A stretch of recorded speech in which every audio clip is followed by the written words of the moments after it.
If you stick with me to the end of this, I'm going to summarize with some really key points that'll help you maintain strength and increase the attractiveness to get your ex back. So wait till the end for those key thoughts that I'm going to hit.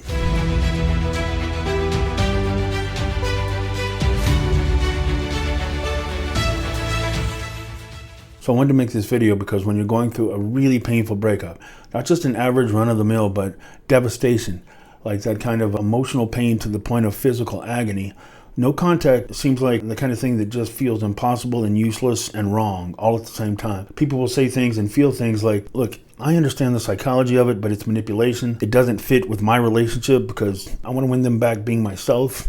I don't want to have to try to manipulate somebody to come back. And I'm in so much pain, I don't think I can do it anyway. Especially if you think you caused the breakup. No contact, which it can make it worse if you legitimately caused the breakup. And you're also thinking, if I caused the breakup, doesn't no contact make it worse?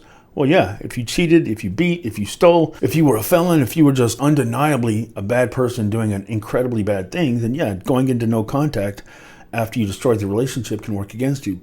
But most people can convince themselves they caused the breakup, even if they didn't. Or even if you don't think you caused the breakup, if you believe they believe you caused the breakup, well, isn't that the same thing? I know I didn't do anything undeniably horrible, but I really hurt them more than I realized. So if I caused it, maybe I should still take accountability and prove to them I can be better. In other words, for a number of reasons, no contact will feel like the wrong thing to do. I want to address those issues in this video and explain to you what's happening on the other side. So if you're starting to wrestle with yourself about if it's the right way to go or if you should continue with it, it'll give you some kind of quick reference. Maybe it can help you kind of identify where you are. So number one, if somebody breaks up with you, even if you didn't see it coming, maybe you did see it coming, maybe you didn't. Either way, they knew they were headed that way. Now, it might seem on the outside like, no, trust me, the day before, 3 days before, the weekend before, everything was amazing. Trust me, it was already in their mind. Breaking up with you was something that gave them a sense of relief.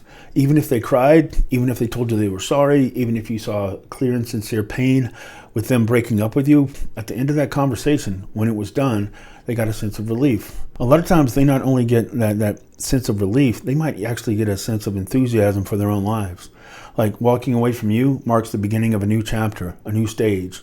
So it becomes a personal moment of growth for them by letting you go, which makes it more painful. And if you can detect that they're almost excited to get started in life without you, especially when you didn't see it coming, that can make the trauma even worse. That stage is clearly the most painful for you because you're just new to this loss.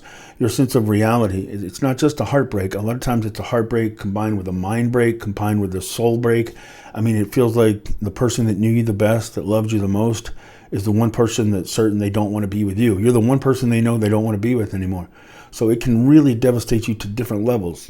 Now, if it devastates you to the level that I'm talking about, where it feels physically agonizing, then seeing them have that sense of relief or even enthusiasm for their life without you can really not only magnify the pain, but magnify the instinct to fight for that relationship.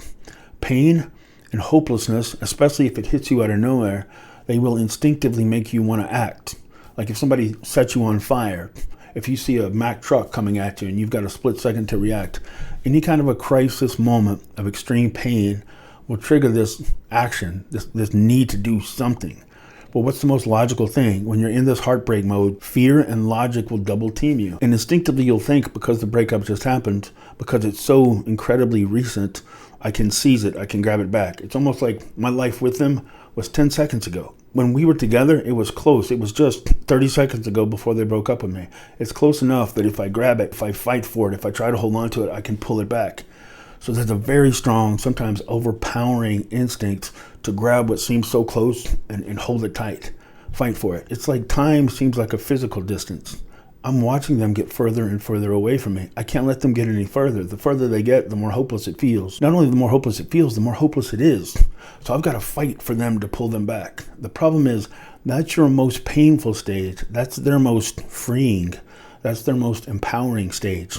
And the more you chase, the more you're feeding that empowerment. It's like their ego is a balloon and you just keep inflating it and inflating it. And maybe throughout the relationship, you were somebody they highly valued, somebody they might have even thought was a little bit out of their league. The more you relentlessly chase, the more you're convincing them, I was never out of your league. Not only was I not out of your league, I think you're out of mine. I'm the one that doesn't know how to live life without you. I'm the one desperate to save this relationship that you're choosing to walk away from. So your instincts to fight will be very powerful. And then the little voice in your head says, well, I also want to be authentic. I mean, if they knew how authentically I love them, if they knew how desperately, how eternally I loved them, that would be a strong case. That's a strong piece of evidence to get them to come back. Everybody wants to be loved the way I love them. And maybe that's why they broke up with me. Maybe I didn't do a good job showing that, but I'm prepared to show it now. So here's my package of evidence. I'm giving you everything. I'm sorry. I'm not going to do no contact. That's playing games. I don't want to play games. I think I lost you because I was playing games. So I'm going to pour my heart out, tear my chest open, and show you every pain, every ounce of agony, every desperate thing that I'm feeling in this desperate gambit to try to get you to come back. But again, that's your weakest, scariest stage at a time when they're in the most empowered. You don't actually re-trigger attraction by showing dependence, desperation, and brokenness. It's natural for you to feel that, so it'll feel like it's the most authentic thing to do. But remember, that's not the most authentic version of you. That's the most authentic version of you in overwhelming pain, but that's not the most attractive, truest version of you. That's the version that has a chance to re-attract them. So what you're really doing is repeatedly showing them you at your most broken, you at your most desperate, you at your most pain, and overinflating their sense of self-worth. So you're pushing them further and further away. But because it seems so recent, the instinct to pull them back seems like they're just right there. I can almost reach out and grab them. I can have one more conversation. I can give them one more insight. I can say one more thing that lets them know I understand how they felt. And if they get how much I get it, that'll get me them back. But at this stage, at their empowered stage, at their enthusiastic relief stage, it's going to backfire. If you take a deep breath and realize just because you're not chasing, this isn't a fake version of you. This is you choosing to remember the more attractive, more in control, stronger, better version of you. Let them have that sense of loss. Their next stage usually goes up. Some people don't even have this stage in the stages your ex feels after a breakup, but I kind of go from the relief, enthusiastic to the exciting stage. In other words, once they have that conversation with you, man, they're ready to jump on the world. They're ready to face the world. Their friends and their family are probably telling them how proud they are. If they have friends that were against you in the relationship, they're going to be celebrating your ex as a hero that just broke free of the chains. The next stage they have after that emotional relief or the enthusiasm of breaking up with you is excitement for their life. Now, a lot of times that might include somebody else. Now, if somebody else is in the picture, if there's already a third party, that instinct to compete, to fight for the person that you love, you don't want them looking back and thinking, wow, he didn't or she didn't even love me enough to try to win me over, to try to compete with this new person. No, that sends the wrong message. I need to show them that I love them enough to compete with this new person. The only problem is it just further romanticizes that new person.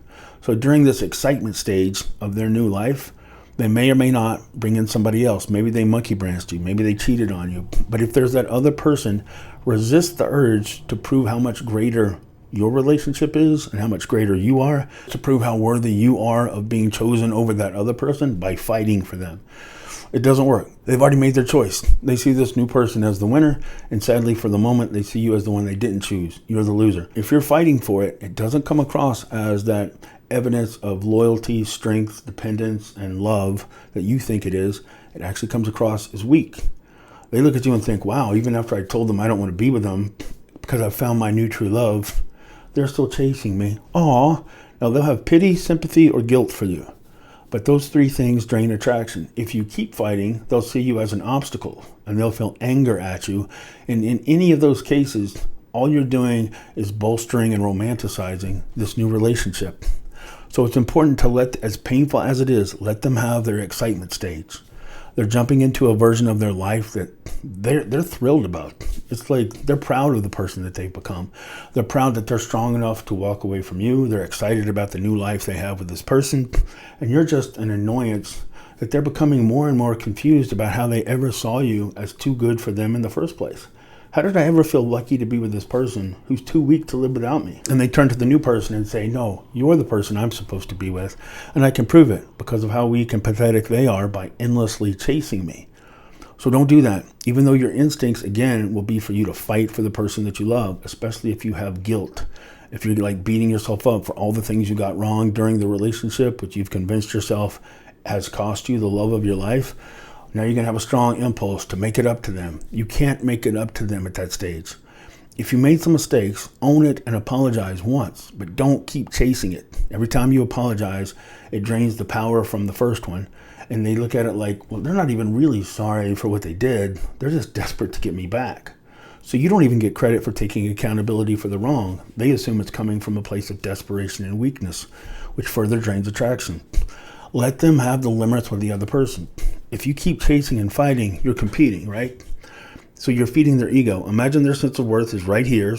I've explained this before in other videos. You might have seen it, but their sense of worth and ego is right here. Now, in the relationship with you, maybe it was half filled. If you've been in a relationship for some time, that limerence fades. So that sense of importance they got from you, maybe it wasn't at its peak. Maybe it wasn't completely full. But now they've broken up with you. So now you're chasing them more than ever. So their ego is getting filled. But they have this new person too.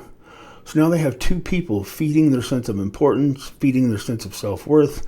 Their ego's at an all-time high. They feel valued. They feel strong. They feel like they've really overcome that previous insecure version of themselves. That's a really addictive spot to be in. You're competing with somebody, if there is somebody else, that they're in limerence with. That limerence is exciting. They don't know their flaws yet. They haven't been with them long enough to know the drawbacks of being with a new person, but they know all the drawbacks about being with you. So it's not a fair fight. You could be the most impressive person in every way, but if they haven't been through limerence with a new person, you're not going to win that fight. You don't ever out-argue somebody to re-trigger attraction. It doesn't work. And even if you are the superior person, if you're just honest and think, I think I beat that person in every way, well, then why would you be competing against that person? You're proving to your ex that they're with the strongest person. You're accidentally draining whatever attraction's left because you're telling them, I'm not strong enough to live without you. I'm not exceptional enough to have a life worth living if you're not in it. Nobody wants to be the center of somebody else's life. They want to be a part of an adventure. They want to be part of something, an exceptional experience, an exceptional life, an exceptional love, but they don't want to be the center of it. Now, in the stage of excitement, they're still relatively confident, especially if you chased after the breakup. They're confident they still have you. So they don't have a sense of loss yet.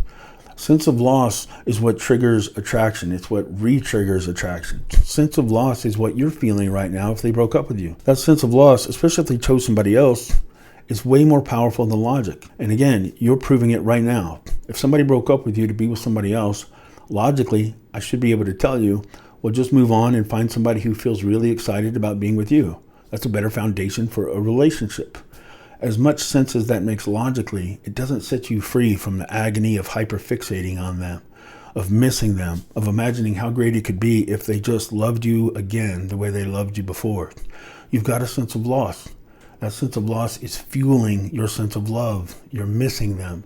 Right now, they have no sense of loss because they made the choice and you're chasing them. If you go into no contact while they're going through limerence with this new person, and maybe they don't have a new person, but they're still excited about life without you. That excitement about life without you, whether they're with somebody new or not, will fade with time.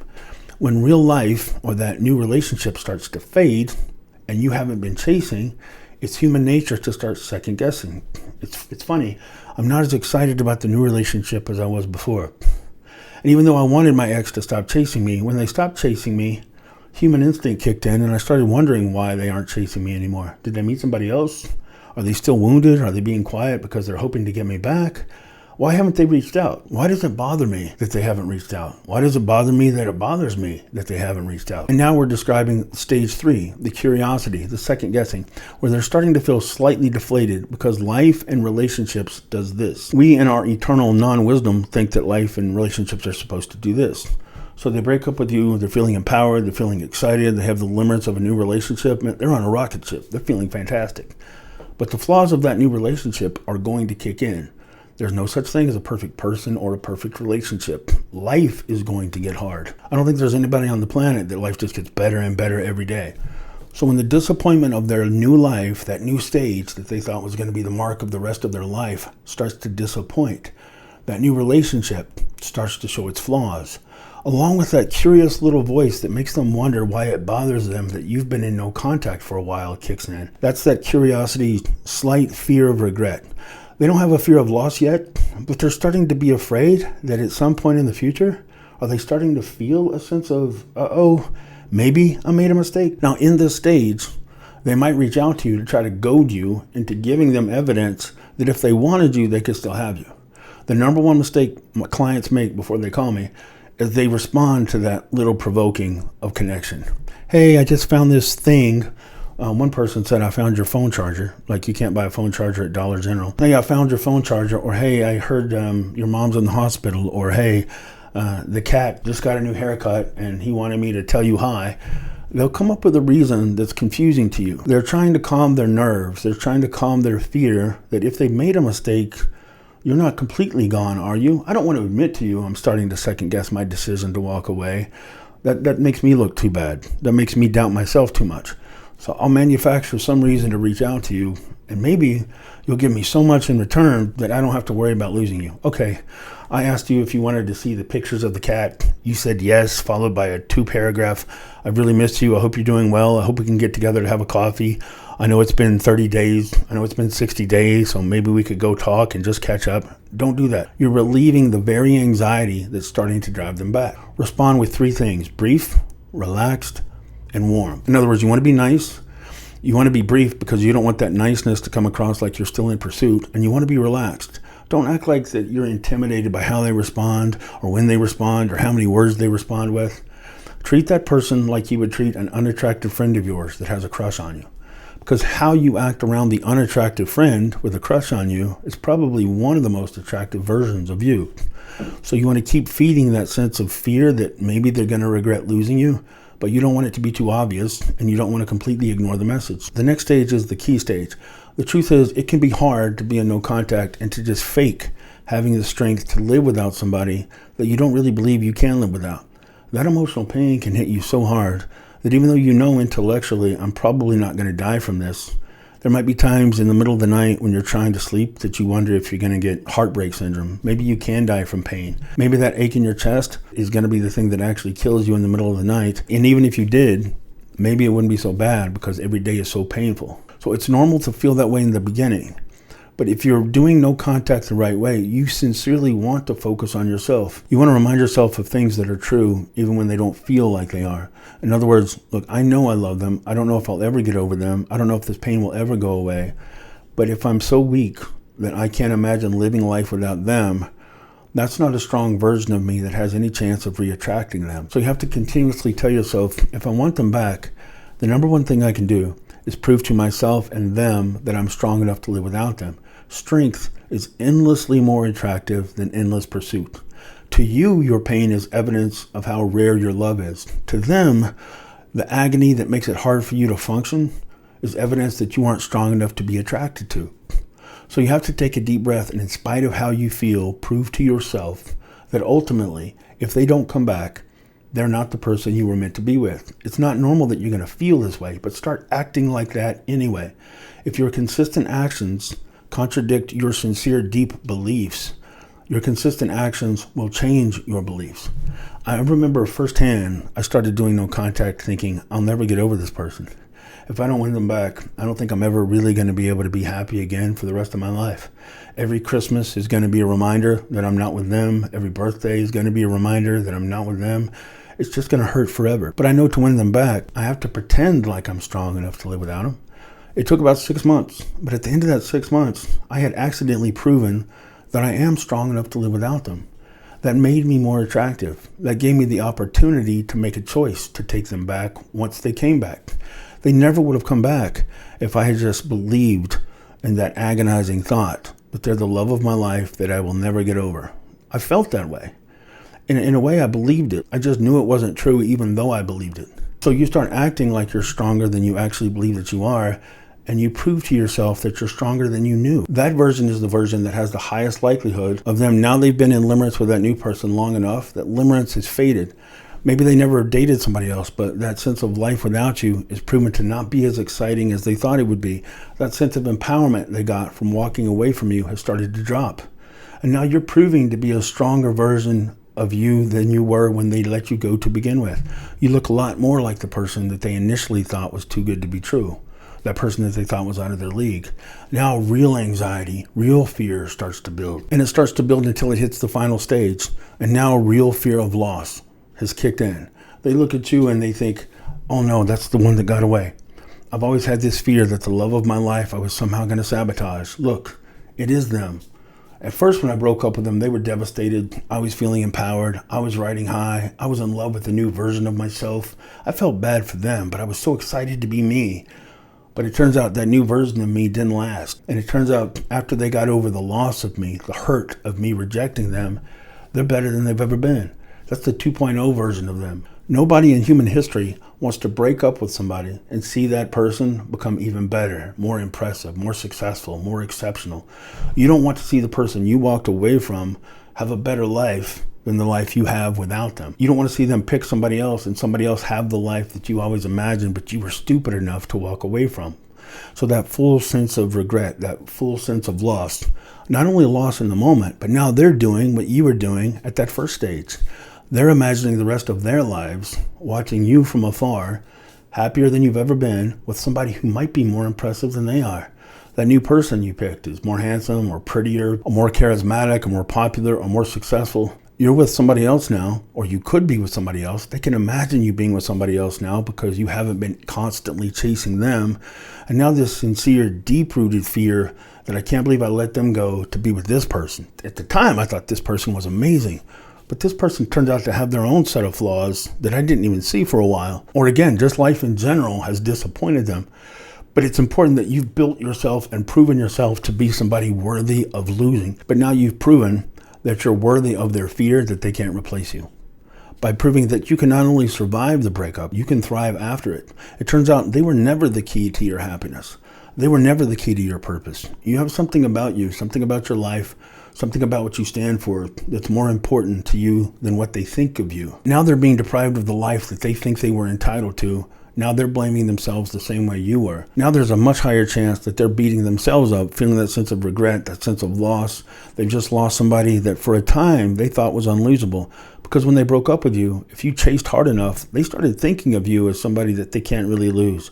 Somebody that is always going to be there on their shelf, just waiting for the chance to be blessed by them giving you another chance. Now they've lost the best version of you they've ever seen. Nobody wants to see that. But that's the best chance you have. And then you're in a position that even if they come back, maybe you say no. If you've really proven to yourself you're strong enough to live without them, now you're not so emotionally vulnerable that you're making a choice to take them back out of desperation. You're making a choice one way or the other out of a sense of strength of who you are. And don't give that strength back. Even if you decide to give them another chance, don't love them so much that if they decide to walk away from you again, you ever go back to that point of desperation.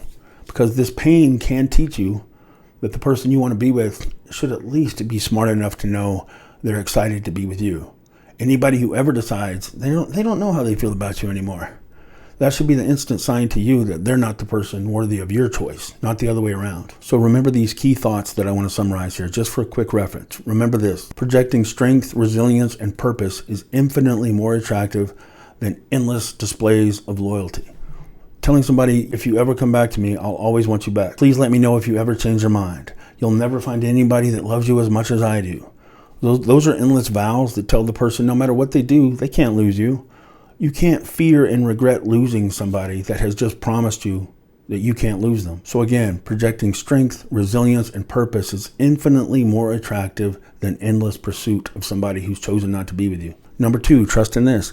Nobody wants to break up with somebody who then goes on to become greater than the person they're with, greater than the person they walked away from. Nobody wants to feel like they missed out on the life that they were supposed to have, and now they have to watch somebody else living it with the person they were meant to be with a sense of excitement and joy about the life they have that they missed out on. Nobody wants to feel that. Remember, new limerence with a new person dies faster if you let them burn through it. If the person you're with found somebody else, let them have as much time together as they can. Nothing breaks the fantasy of love faster than the reality of life. If you become an obstacle to that new love, you just magnified it. So stop magnifying the very love that you're hoping is going to die. And number 4, it's great to fake strength at the beginning. You're not supposed to feel strong when you just had your heart broken. But you can take the time when you're in no contact to go from pretending to have strength you don't really feel to remembering you're a lot stronger than you felt like in the moment. Like that strength is there, you just don't feel it because your heart's broken. That doesn't mean you're not capable of that strength. So use the no contact time to go from faking and pretending that you're resilient and strong enough to live without them to actually reminding yourself that you are. That way when they come back, they find somebody strong enough to maintain the attraction. If they come back and you make them your whole world and flood them with affection and devotion and poems and love songs, they're going to push you away again really fast. And it's not going to make any sense because relationships and attraction aren't based on logic. They're based on instinct and compulsion and strength and fear of loss and ego. So I hope this video has been of some help. You can find me at realcoachken.com. Every situation is different and details matter. So let me know if I can be of any help, and I'll be back again soon.